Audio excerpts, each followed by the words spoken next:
defensively, Oregon is just so much better. For the audience we're bringing in that just watched Maryland defeat Old Dominion, you've only missed 2.5 minutes of this game. You've already missed 2 Nate Biddle blocks. Welcome into Matthew Knight Arena in Eugene. AJ Cannell alongside Don McClain. It's the non-conference finale for the Oregon Ducks as well as the Omaha Mavericks. I feel like it's a public service announcement, having been around Dana Altman for so long, in the Pac-12 for years and now in the Big Ten. Just when they've had this, where November and December haven't gone as well as people thought it would, how he somehow finds a way starting in January into February where they're just so much better than they were in November and December. And I get the feeling, based on the roster they have, that that's going to be the case again this year. So he's managed to win 20 games all 15 previous years as the head coach of Oregon. Face-up game for Sean Stewart. The Ohio State transfer has a size advantage down there against Cooper. It's Biddle on the baseline. Simpkins catch and release. How good's he been this year? 42% from behind the line. A lot of times when transfers come in, takes them a while to get incorporated, understand their role. Simpkins, of all the guys they brought in, has seemingly gotten comfortable the fastest. It's a 9-0 run for Oregon, which has begun the game 4 for 4 from the field. Brock Scholl reverse layup over Biddle. Nice play by Scholl. Element of surprise. Biddle didn't think he was going to put it on the deck. He did use the rim as a shield, so Biddle couldn't get to it. Nice play by Scholl. Oregon definitely has the size advantage today, so I guess if Omaha is going to figure out a way, it has to be that movement advantage. One of the more interesting storylines to me in this game is Simpkins knocks another one in. As Chris Crutchfield was here for a year under Dana Altman, they do a lot of the same stuff. Like a lot of their offensive sets, a lot of stuff they do defensively is similar. So it'll be interesting to see who adapts. Seems like Oregon's off to a better start here because of the familiarity, but more so because of their intensity on the defensive end. Biddle with another block. Lindsey probing. Now Oregon will reset it up top. Catch. Lindsey never brought that down. Weak side rebound. Biddle lost the ball. Thomas. God, so much enthusiasm around this Omaha program because they made the NCAA tournament last year. I mentioned that earlier, but just I think the biggest thing for Chris Crutchfield that I was impressed with is his retention of players. Usually you get to the NCAA tournament, you win the league at a mid-major, all your guys leave for bigger NIL packages, but obviously they like playing for this guy. They believe in what he's doing. They believe in the program. That's how you're able to keep 9 players, and they're a favorite again to win the Summit League, picked second in the preseason poll. They lost Markel Sutton, transfer to LSU. J.J. White to Baylor. Those were their top 2 scorers, but their next 5 highest scorers from last year all returned, and some in elevated roles. Reggie Demir splits the pair. Oregon looking for more out of him if he can avoid foul trouble. Well, Demir and Wei Lin, who we'll see here shortly, are starting to play better. And part of that is they got here late. They got here, I believe, in August, whereas most guys come in June for the summer program. So started a bit late and just now catching up. So hopefully, if you're Oregon, these guys continue to play well, continue to affect the game as they get more comfortable in the system. 2 offensive rebounds. Stewart is stripped on another opportunity, but is able to salvage another possession for the Ducks. Probably the biggest key to the game for Omaha. Can they keep Oregon off the offensive board? Killer crossover by Simpkins. Hits Stewart on the move. Shellstat looks at the shot clock. Sidestep 3. High level of difficulty. Shot clock violation. Good defensive series that time for Omaha, keeping everything in front. Even though they gave up the 2 offensive rebounds, usually you're scrambled, but they were able to recover, close out the guys, and a tough shot for Shellstat at the end of the clock. You got Crutchfield on one side, who coached at Oregon. Dana Altman, of course, right next door to the Omaha, University of Nebraska Omaha campus. For 16 years, he was the head coach of Creighton. He's a Nebraska native. Cameron Thomas, high arcing 3 is strong. One area You know, and against UC Davis, against Portland, they got stops and they got out and were able to get transition buckets. It's been one thing they haven't been able to do because their defense hasn't been as good as get out in transition, use their athleticism, and score before defenses can get set. And of course, no one's really been able, besides Michigan, to stop Gonzaga this season. But besides that, Dana Altman's still looking for more focus and discipline overall from his defense. Turnovers are still a problem, though, too. I think that's been a big part of it. Against Gonzaga, it was the two areas that stood out against Gonzaga were points off turnovers for Gonzaga, and then the bench points were 40-13 in favor of Gonzaga.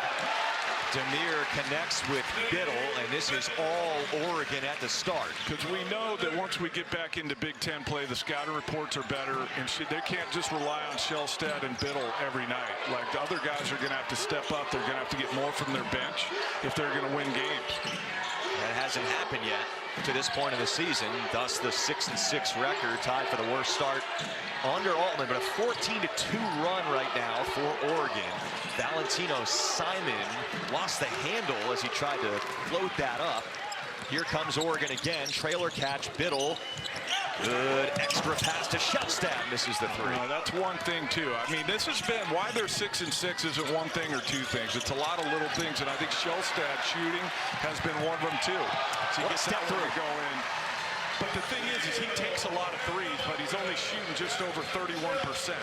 And he's a better shooter than that. He's proven that. So hopefully he can get hot here. And if he does, that improves this Oregon offense by a lot. Yeah, almost no one in the country has taken more threes than Shellstad. Tony Osborne hit one early, and he connects again for Omaha. Miscommunication by Oregon that time, especially the scouting report says Osborne can really shoot it.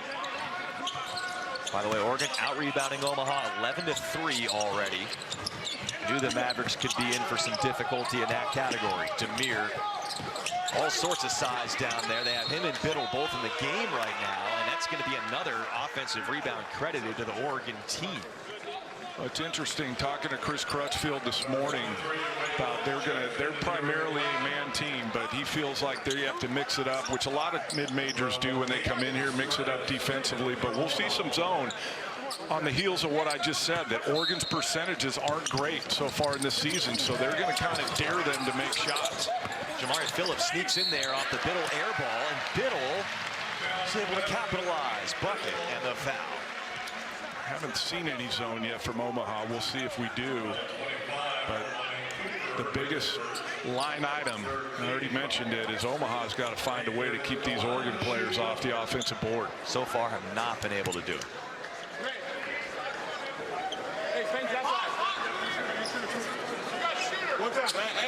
You know, it's interesting. You know, everybody keeps us as well referencing the 6-6 record, but played really well against UC Davis, played well against Portland.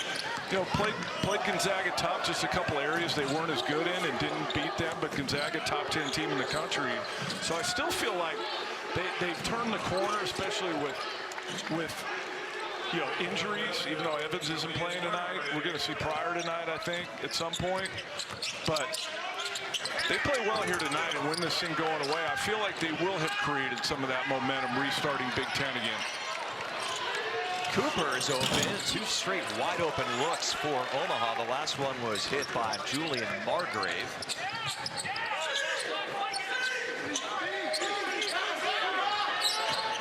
Lynn rejects the screen, skips it all the way across to Shellstad.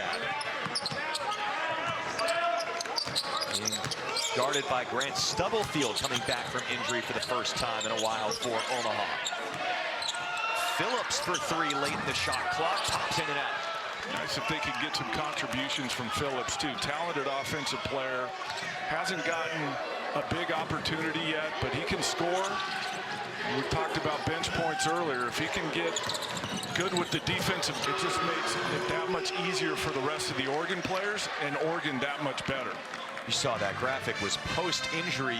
One of the many nagging injuries this year for Oregon was an ankle injury that not only sidelined Biddle for 2 games, but limited him when he came back at first. But that Gonzaga game was a mark of his return, it looks like, to at least close to full strength. Yeah, I don't think he's 100%, but he's much closer to 100% than he was a couple weeks ago. You commend him for trying to play and coming back maybe earlier than he should have because he knew the team needed him.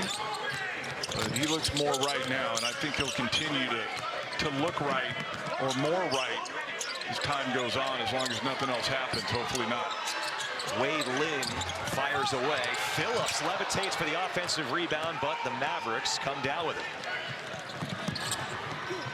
Cooper into the game as Lance Waddles, their starting guard, has 2 personal fouls. Waddles is their leading scorer, so they need more from Cooper. He gives them a bucket. I like Cooper in that play. Instead of forcing the issue, trying to go to the defense, the contact and get into the rim, kind of separated himself and hit that mid-ranger on the baseline. Oregon 1 for their last 7. Make it 1 for their last 8. Phillips misses the 3 and it goes over the glass. Started the game going inside and having success. Now I feel like they're relying on 3, but I mentioned it earlier, Chris Crutchfield, that was going to be part of the game plan, was make Oregon make shots from behind the line. Oregon only a 34% shooting team from 3.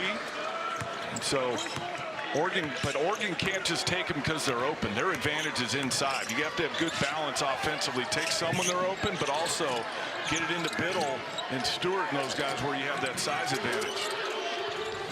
Cooper bombs away. Off the back rim, Biddle and Stewart both went up for it. Biddle came down with it. Wei Lin getting a lot more playing time, the first-year point guard out of China.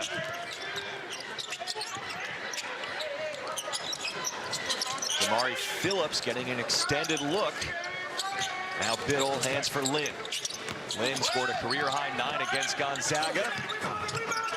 Back rims that one. Again, Omaha will live with that. It looks like they're gonna double Biddle every time he gets it on the block.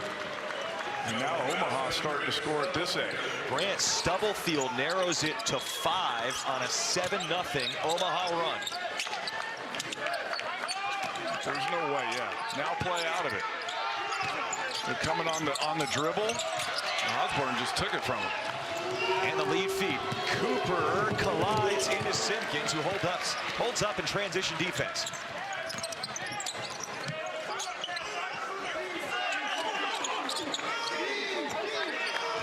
Everyone takes a breath for a second. I had a feeling. We go to a lot of shoot-arounds, and I really like the spirit of this Omaha team this morning. Veteran players, but good energy at the shoot-around. And they got hit early by Oregon. A lot of teams will just continue to go away. We've seen it this year. But they fought back into this one. Ooh, Stubblefield, an impressive. That's when Omaha's gotten back in the game. 7-1 bench points advantage for the visiting team.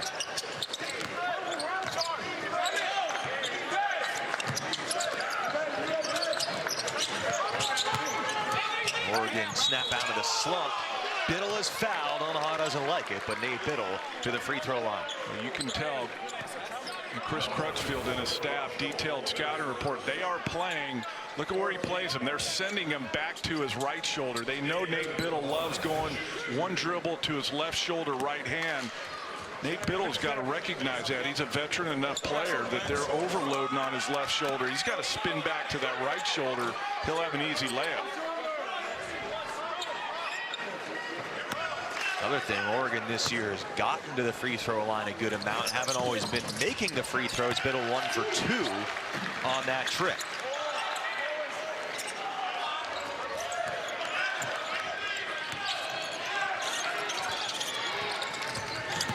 First points in over 4 minutes for Oregon. Cooper's got to let that one fly. It looked like he had an opening. Shot clock at 10. Osborne around the back, gets bumped out by the strong defender Lindsey. Osborne still dribbling with 1 second. Fires, hit the rim, and a rebound for Waddles, but it's taken away from him. Waddles back in there with the 2 personals. Lining up for Sean Stewart. It rattles in. Good play by Lindsey. He could have shot that. No one would have said anything, but spotted Stewart right below the basket, threw it up to him. Sean Stewart, with his athleticism, can pretty much go up and get it from anywhere. The former McDonald's All-American Slam Dunk Contest winner, Sean Stewart. First field goal for Oregon in 5 minutes. Osborne off the curl. It's good. He's gotten off to a hot start for Omaha. He's a good player. Plays at his own pace, doesn't get sped up. Knocked in a few shots here in the first half. Got 8 points to lead the Mavericks. Over the front, Biddle is fouled, and he finishes. I guarantee you, Dana Altman talked about getting the ball back inside at the last timeout because they were shooting jumper after jumper. They weren't going in, and now they're making a concerted effort to at least get it to Biddle. That doesn't mean Biddle has to score, but make the Omaha defense react to Biddle getting it and play out of it. Wait a second, they gave that foul to Cooper. I just saw the replay. That was on Waddles. That should be Waddles' third. If they don't go back and change that, they messed that up. That replay was clear. Cooper was nowhere near. Well, Josh Jamison just got up off the bench and said something to Dana Altman. I wonder if they picked up on that too. So as of right now, consider the first personal on Cooper. Thomas stuck. Back out to Kamani Cooper. Which says why not. And Biddle brings down the rebound again. Funny, Stewart and Biddle go up. That's like the 3rd time here in this first half where they both go up at the same time, but because Biddle is longer, he comes down with it every time. Not necessarily a great sign for Omaha when the bigger battle for the boards has been between 2 Oregon players. That was an argument for basket interference. No call made. The tip in for Simpkins. To the naked eye, I think it came off. I think Simpkins timed that perfectly. Could maybe get another look at that at some point. And Simpkins with 1,000 career points, as you just saw on the screen on that tip in, but Brock Scholl hits his first career 3 with that make. Wide open, got to take it. You can't let Biddle just stand in the middle of the paint the entire game. That cuts off all your driving lanes. Got to force him to come out and guard you at the line. Scholl commits the foul. He's a true freshman on a very, for the most part, veteran roster. See if I'm right here. Real time, it looked like it came off.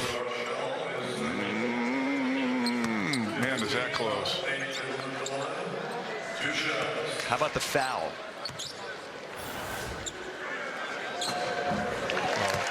Nate Biddle's been around for a long time. Scholl's a freshman. So the learning process for Scholl is a good one here tonight. Okay, how about this foul? Again, that's Waddles down there. Clearly the foul should have been on Waddles. We're going to have to see if they decide to change that at some point. Because he is their leading scorer. That would have been his 3rd personal. A break for Omaha, unless somehow they can go back and change it at this point. I'm not sure if they can or not. Oregon showing some pressure. Saw Omaha working a lot on that this morning. Shoot around. Oregon not pressing as much as they have in the past under Dana Altman. Why do you think that is? Not sure. Maybe just not very good at it. So he's had teams where they've been really good at it. I think they've done it more. I just think personnel-wise, maybe they're just not equipped to be really good at it. Or maybe saving it for the rest of Big Ten play. Who knows? Turnaround is good for Julian Margrave. And Omaha sticks around once again. Ducking his shoulder in was Lindsey. Looping it back out to Simpkins, who regenerates and rises up for the jumper. Good individual play by Simpkins. But again, I mentioned it earlier. When the ball sticks on one side with one player, that's how Oregon's gotten into trouble. Simpkins made a nice play, but Oregon is so much better when there's ball movement, player movement, ball getting from one side to the other. Osborne draws a crowd. He finds Cooper. Here's off. Stewart finally got a rebound because Biddle's out of the game. Euro step. Simpkins is fouled. and he was fouled by Tony Osborne. And Simpkins, what a strong start to his Oregon career with a chance at the foul line. All-conference player at Elon, the all-second team last year. He's a good player. He's been a nice addition for this Oregon team. Making 2.5 threes a game, shooting well over 40%. Got some size. And a chance to extend this 7-point lead. Taking a while. And he misses right now. 2% three-point shooters are like in the 80s, sometimes 90s.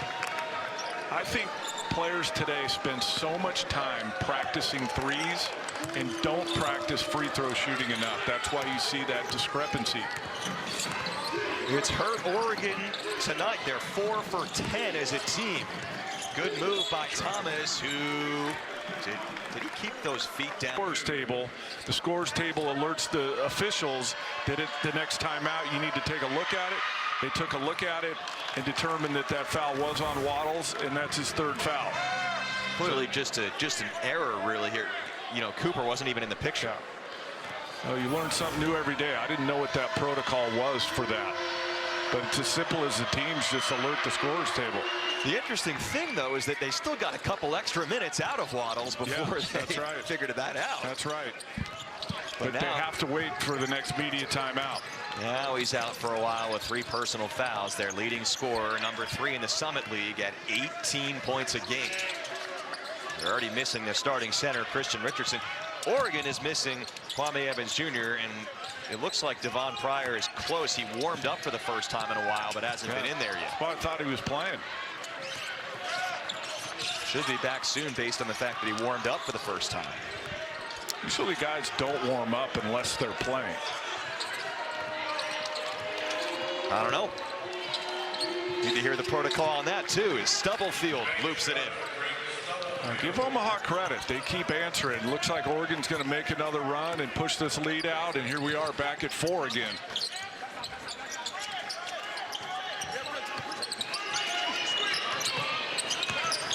Biddle still on the bench for Oregon.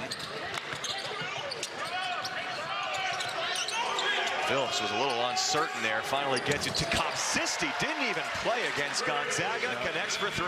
He can do that. And you just wonder, again, as we talk about depth for this Oregon team and looking for guys that can provide some production, he can really shoot it.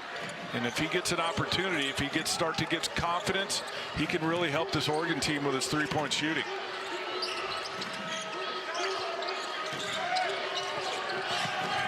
Stubblefield on the crossover. Dragged the foot as he terminated the dribble. And I think if Kopsisti can prove he can guard, he'll get more minutes. I think that's been the issue, is him being able to keep people in front and be more of a factor on the defensive end. Simpkins has some space, turns it back outside. Put Simpkins and Kopsisti on opposite sides of the floor. It'll really give you some spacing. Kopsisti with a screen for Simpkins. And a rebound for Thomas.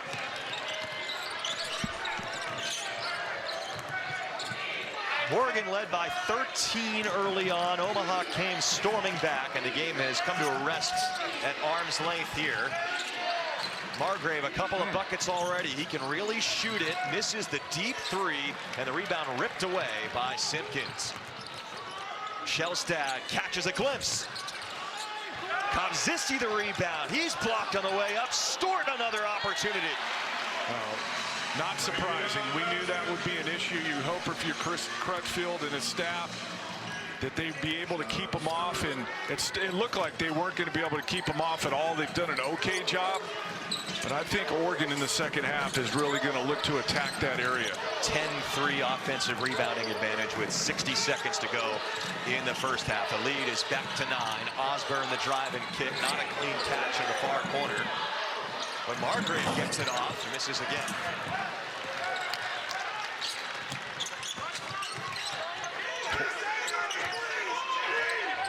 Coming up on the halftime show presented by State Farm, Rick Pizzo, Rayfield Davis, highlights from this game and the Maryland game earlier tonight, plus a preview of tomorrow's quintuple header.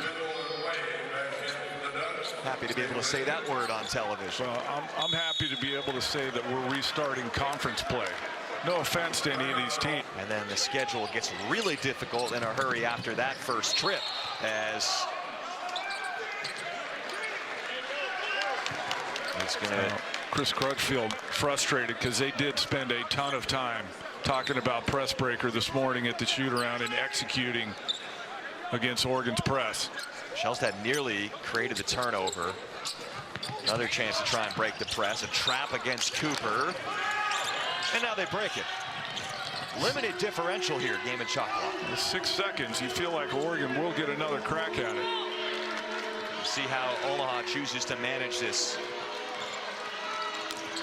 Try to get into some weave action with 10 on the shot clock, and Kobzisti commits the foul, which is going to forget about that discussion. Turns the shot clock off. Well, they have fouls to give, but yeah, right. now you use your fouls to give. You can keep them from getting a shot. You have 3 more fouls to give here. So if you do it right, you could end this half with Omaha not even getting a shot off. Like, I would go get them right now. See if Lynn does it. Doesn't look like they're doing it. Stubblefield drives, loops it over. Biddle in the first half, as well as what you see on the screen. 3 blocks for Biddle. That 28 points, 9 rebounds, 5 assists, and 4 block combo against Gonzaga. The first time all year in Division I a player has had that combination of stats. Biddle starts out with the ball in the second half, and despite that, he misses. But it's going to stay on this side of the court. I think Biddle was expecting the double that time, and when it didn't come, surprised him a little bit. A little contact on that shot, didn't get the call. I like the no call, though. Here he is, high post. And now Stewart, face-up jumper. Rolls out. He's worked on that a lot. He hasn't shot a lot at Duke. He didn't shoot a lot at Ohio State, but he's been working on it. And if he can get that mid-range down, that opens up this Oregon offense even more. Waddles back in there, 3 personal fouls off the curl, misses the 3. Omaha has been able to hang around despite their leading scorer, Waddles, saddled with the 3 fouls, and he has scored 0 points tonight. But not surprised that Omaha's hanging around. Like, you know, this is a veteran team, have a lot of success, gained a lot of confidence by getting the NCAA tournament last year. So I had a feeling, even though Oregon got off to a really good start right at the beginning of the first half, that we got ourselves a game here, 10-point game. Raced out to a 13-point lead. Omaha quickly made it a 1-possession game. Big-time 3-point make by Wei Lin just in front of half court to end the first half. Biddle really dips the shoulders and the head in. Missed it. Stewart missed the putback. Got it again. Sean Stewart can be really effective, and I know Kwame Evans isn't playing tonight, but really just concentrate on hitting the offensive board, running the court. He can be so effective with his athleticism. Lead feed to Scholl ahead of everyone for the layup. Well, Scholl running ahead, nobody running with him. Easy layup on the other end.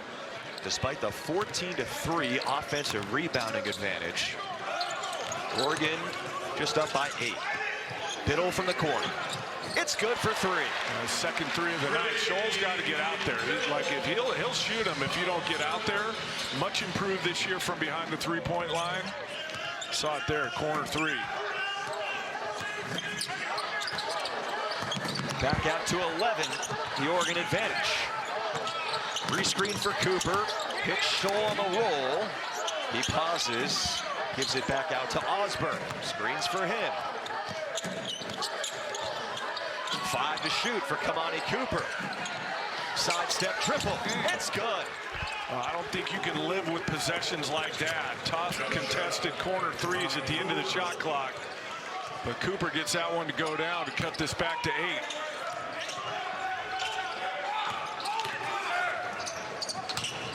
Lindsey straight lines it right to the rack.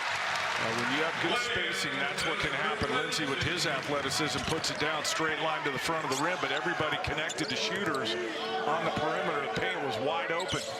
5 points for Des Lindsay. Last time we were in this building, Lindsay had 4 threes. He went cold against Gonzaga. That came in the Moda Center. Stolen away from Waddles. Like Nate Biddle to throw that one ahead. They would have had numbers had he thrown it ahead, waited for Shellstead to come back and get it. Ball screen from Stewart. Shellstead to Simpkins. Shellstead so good at reading screen roll, what the coverage is, how they're defending it, and adjusting accordingly. Usually he gets downhill on that when somebody's going over the top and trailing him. That time threw it back to Simpkins on the other side. Shellstad's 3rd assist. Simpkins is 2 of 4 from deep. Good as always as Biddle sends one to the seats again. His 4th block of the game. I think Waddles believed it, that Biddle was going to go all the way out there. It's hard to block jump shots, but when you're 7'1", and the interesting thing about Biddle, it's like, yeah, he's 7 feet, but there's a lot of 7-footers that aren't good shot blockers, and he's not super athletic, not super long, but just has the instincts and the feel and the timing for blocking shots. Tony Osborne drains a 3. He's the first in double figures for the Mavericks. He's been really good so far here tonight, keeping it close for Omaha. Shellstad 2-point jumper. Rebound Scholl, Southeast United States. Coming off the timeout, it's a 10-point Oregon lead. Checking into the game for the first time is Paul Jobay, who hands to Osborne. That 3 swirls out. That one looked like it was good too. Jobay came and made his debut last time out for Omaha, dropped 20. And he sat the first half, I guess, for a disciplinary reason. Playing just his 2nd career game, transferred, and was eligible starting this semester for his 2nd appearance. Whenever you see a guy that you've heard is playing and then doesn't play in the first half but shows up in the second half, it's usually disciplinary.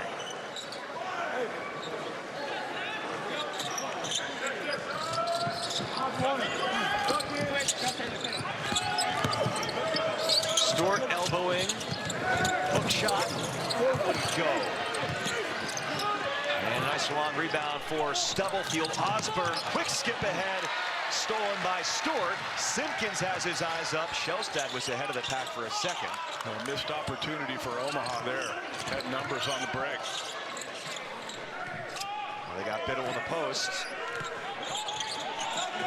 Shellstad on the pass from Biddle. Now you just feel like Shellstad needs to make 2 or 3 in a row, and he'll get back to the percentages that we're accustomed to for him from 3. Just been up and down, make 1, miss a few, make 1. Just needs to string together like 2, 3, 4 in a row.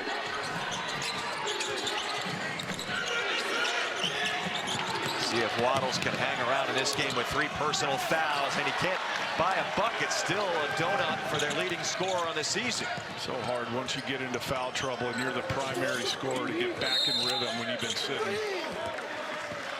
And a foul on Jobay, who we just talked about had to sit the whole first half. Shellstad from distance. The other thing with Waddles is when you're the #1 leading scorer on the teams, we take a look at good relocation by Shellstad. You're going to get guarded. You're the #1 line item on the scouting report, so it's not like you're going to walk in here and no one's going to guard you. It's a little lost on the inbounds play there. Shellstad had another open look. This ties Oregon's largest lead of the game. Jobay skies to the rim. They didn't account for him. I like that. Oregon thought he was going to DHO, hand it off, kept it, got all the way to the front of the rim. Jobay was a role player at University of Miami. Caught in limbo in the portal. Found a late home with Omaha. Back down, Biddle looking for the loop around instead. Keeps it himself and draws the reach-in foul.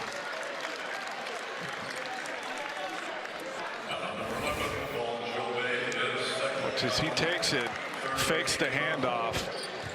Simpkins gets caught because he thought it was going to be a simple handoff and switch. Jobay all the way to the rim. Honestly, the fact that this game is even as close as it is, And to this point, Omaha's gotten 0 production from Joe Bay, who didn't play in the first half, and Waddles, who's been in foul trouble, is impressive. Well, it means you got great culture, that you believe you can win. And I keep going back to the NCAA tournament last year. What that does for your program and your team, a lot of those guys from that team are back. So it gives you the confidence that no matter if you get down big, leading scores, not whatever could happen, you still feel like you could win. And I really sensed that this morning at shoot-around. And talking to Chris Crutchfield, but also watching their shoot-around, that they believe they could come in here and win. And we don't know if they're going to win or not, but they also could have gotten blown out of here, and they're not. Biddle splits another pair. Oregon continues to struggle at the foul line, but Demir has Biddle unloads on the rim. Offensive rebound for Demir. Well, good find by Demir. Instead of turning and trying to put his shoulder down and get to the rim himself, turned, looked, saw Biddle cutting right to the front of the rim. Zone here from Oregon. And now the new largest lead of the game for the Ducks. It's at 14.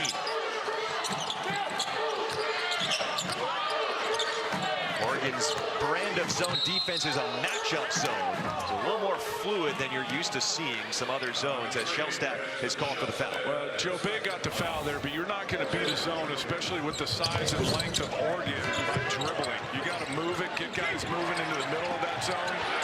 There's the last play from Demir finding Biddle. But Omaha's got to get that thing moving and get it into the teeth of that zone. Got to get the ball and bounce first. Joe Bay comes down with it. Demir switched numbers on us here mid-game. Must have had some blood or something on his uniform. Osborne misses the three. A foul, it looks like, on Kovzisti.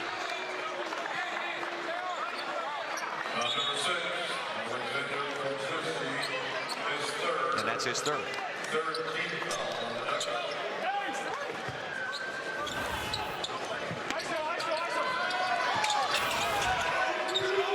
You can face a guy and box him out. You just can't put your hands on him. How about his fourth? We talked about in the first half, Kovzisti and his ability to stretch the floor and make threes could help this Oregon team, but got to be able to guard without fouling. And just got up underneath of him. They're going to leave him in.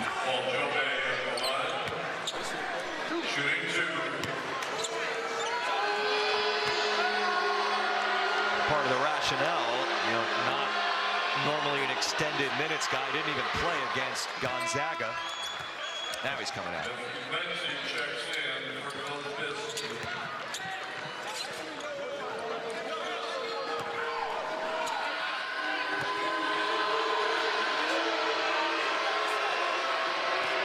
Joe Bay, originally from France. The Miami transfer, 2 for 2. Again, I said this in the first half. Every time it looks like Oregon's going to push this thing out, comes right back to that 10, 12-point margin. Now zone from Omaha.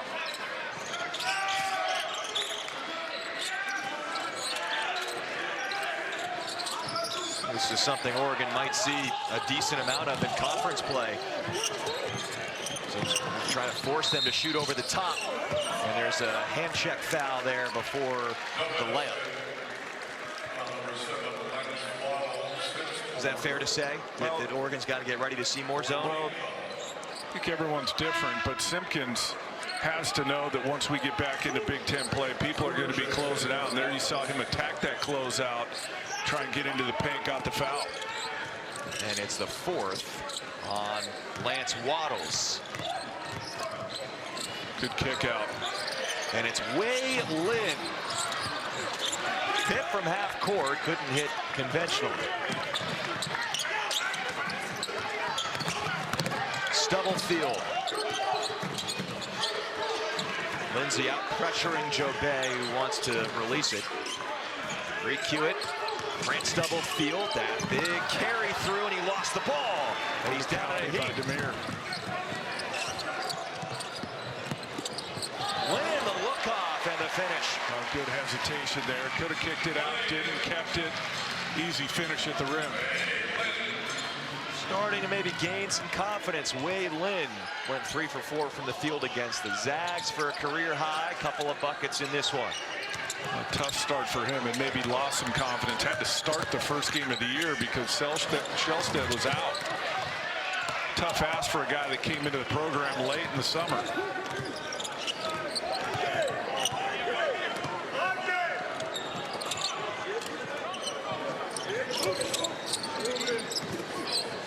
Oh, he's thinking about it. Now Ege Demir. Different jersey, doesn't matter. A good read by him. Felt the defender. Automatic catch and spin right shoulder. Easy finish.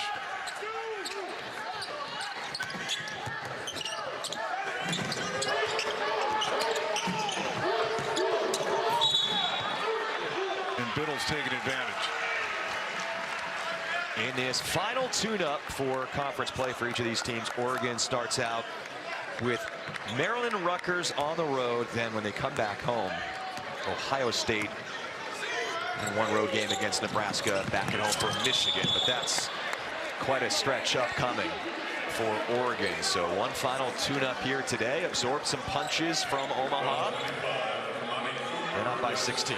Interesting. Biddle should have more. 4 for 8 from the foul line. 82% coming in.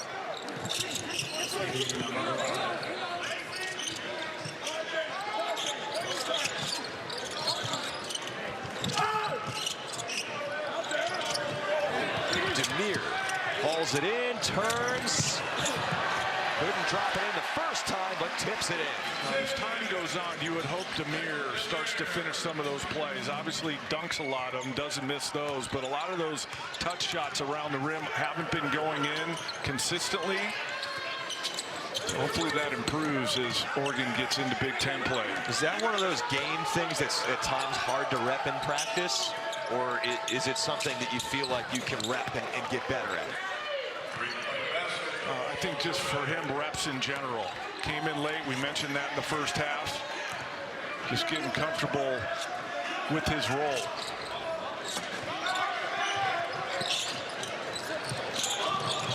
Phillips.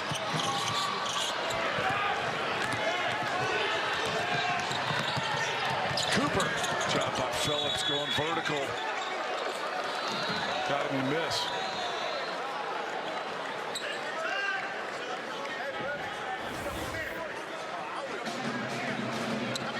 Easy to foul there. Stays vertical. Got him to miss.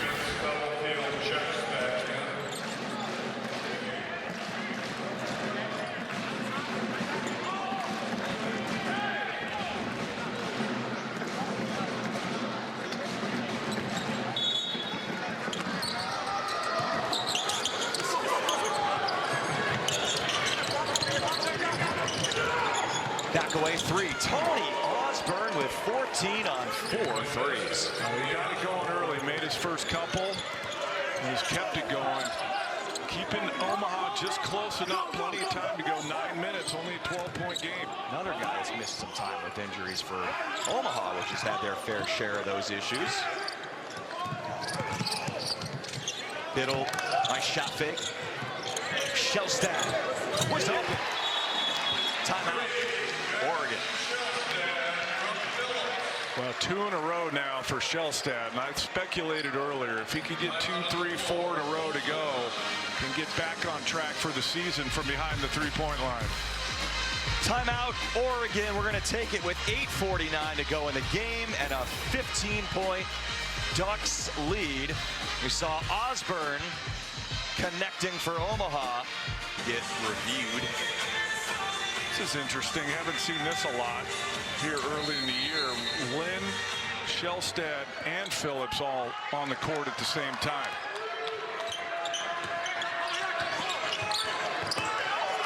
Then if he missed it at the start, Kwame Evans Jr. tweaked his ankle in practice. He's expected back soon. He's out. Devon Pryor warmed up today for the first time in a while, but he continues to be out for Oregon as well. He was starting on the wing earlier in the season. I think the reason this three-guard lineup for Oregon, Phillips looks like he got hit, so he's going to go out. But three-guard lineup to cover the three-point line for Omaha. Expect they'll start to try and chip away at this lead from behind the three-point line. Which is something they can do. They're top 60 in the country in three-point percentage.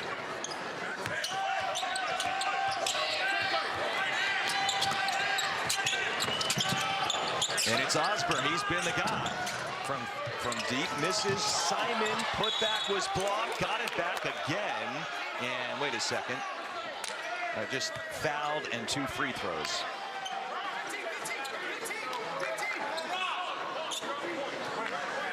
Omaha in the bonus now the rest of this half.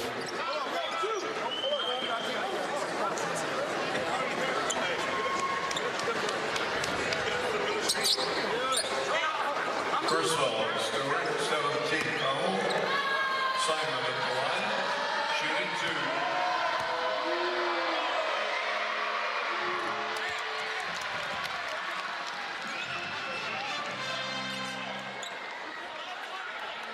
Omaha 3 for 7 from the line. Oregon 5 for 12. Another interesting thing, talking to Chris Crutchfield today, I asked him, what's kind of the reputation of the Summit League? And he said for years it was high IQ teams execute really good three-point shooting, and he kind of came in and changed that. They're more athletic. They're not that type of team, a good three-point shooting team, but really came in with that recruited athleticism. And it's kind of changed it, and a big reason why they've had so much success in the Summit League since Crutch has been there.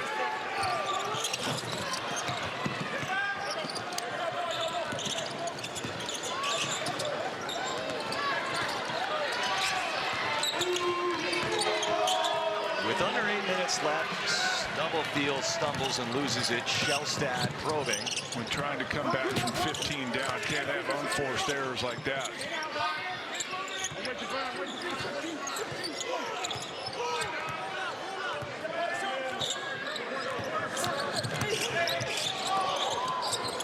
It's Biddle.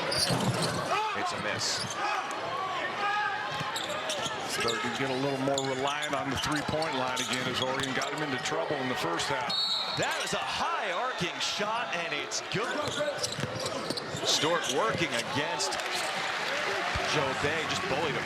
Yeah, I like the no call. Stewart didn't extend his arm. It's an automatic offensive foul if you extend that arm, but if you just drop the shoulder, it's a good play by Stewart, clearing space. Omaha on the bonus. I don't know if Joe Bay didn't think it was coming or what, but watch. Establishes good position, face up, then turns his left shoulder in. That's a good play.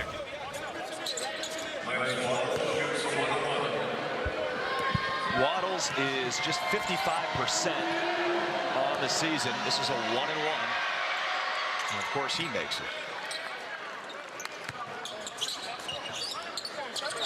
Nobody's making it today except for the 55%er. See what Omaha does here defensively.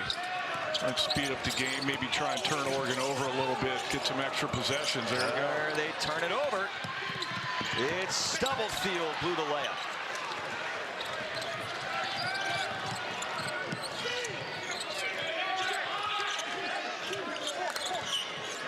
Not playing the clock yet if you're Oregon. Still way too much time, but you're also not in a hurry and putting at risk as Biddle again down low. Foul on Brock Scholl and 1 for Biddle, 22 points. This is a good learning experience for Scholl. Having to play one of the best centers in the country, straight up, coming with no help. Biddle able to finish and get the N1 opportunity. Biddle is a couple of rebounds away from a double-double to go with 5 blocks. And the big scoring day.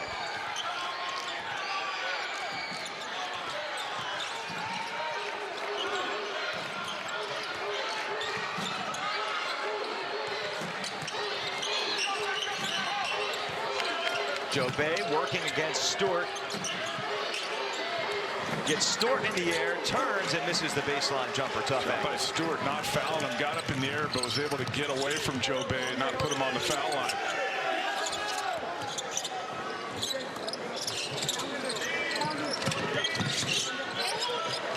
It's Biddle off the look from Lindsay. Nate Biddle has 26. That's his third three. 33% from behind the line coming into this game. If he can really get going from behind the line, that dynamic really changes this Oregon offense. Scholl hook shot. Thrown away by Stewart. Scholl goes crashing right back into a foul by Biddle. Well, right off the top, we wondered who would step up in Kwame Evans' absence, and it's been Sean Stewart. On both boards, Biddle just easy catch and shoot.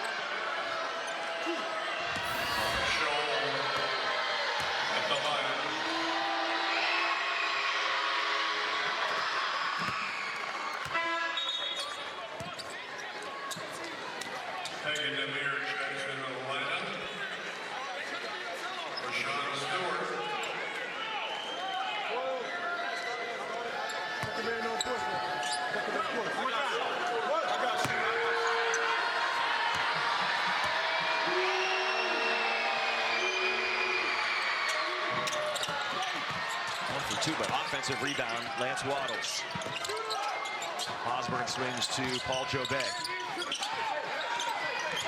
Looking at ISO on Demir. He's got the speed advantage for sure, but Demir absolutely demolishes that one from behind. Well, it's hard to block a shot from behind without fouling, but somehow Demir was able to do it that time.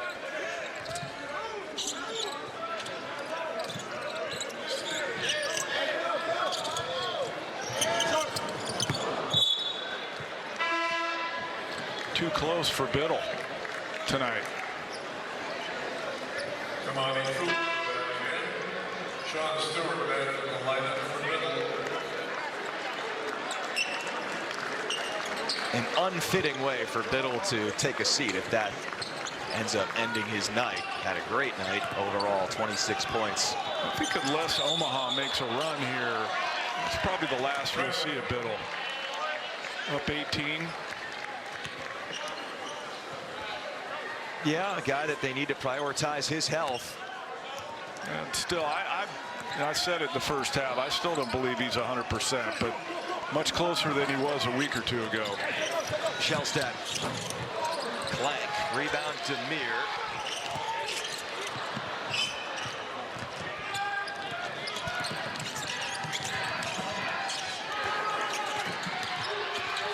Osborne swerving off the ball screen.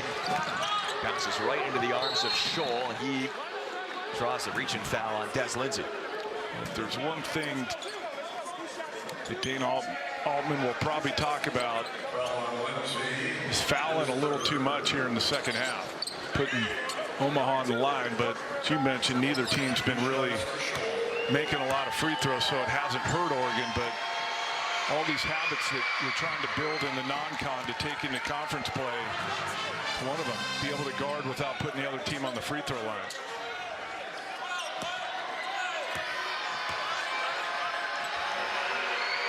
After the Gonzaga loss, Dana Altman said something he's said a few times this year. He said, we're not a tough enough team, we're not a disciplined enough team, and that's on me.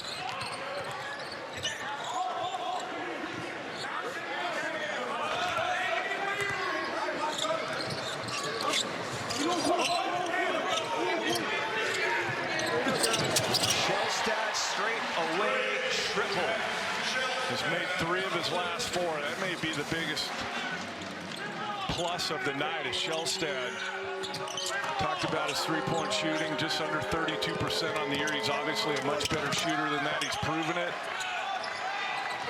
So a good sign for Oregon.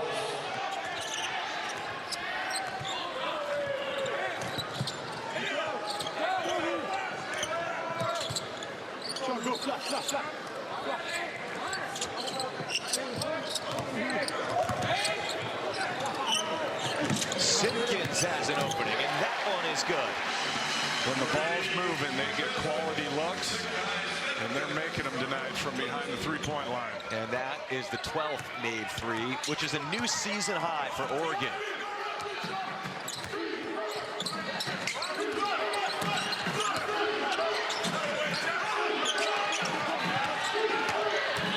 Jobay, size mismatch versus Shellstad. Unloads it to Osborne. Heaves it up.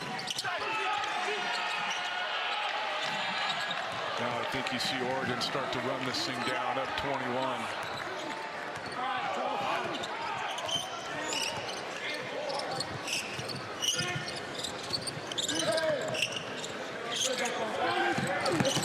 Shellstad, a burst of speed.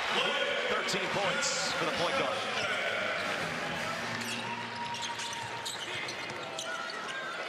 I'm sure Chris Crutchfield going to be a little disappointed with the outcome if it stays like this, but I like his team. I can see why they've had so much success. Well thought of in the preseason, going to contend for that Summit League championship again.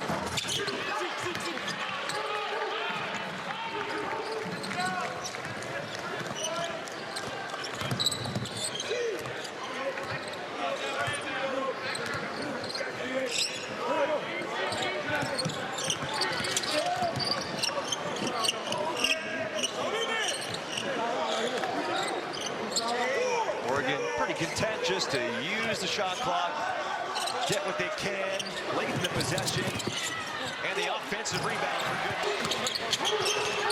good. Should be last opportunity here for Omaha, and the shot clock is off. And to cap off the 2025 calendar as well as non-conference play, Oregon against Omaha. And a 23-point victory before going back into Big Ten play. Again, don't be surprised. Everybody's probably not talking a lot about Oregon, maybe even counting them out. But I've seen Dan Altman do this for years and years. If by mid-January, end of January, and into February, Oregon is beating people in the Big Ten, good solid win here tonight. That's going to do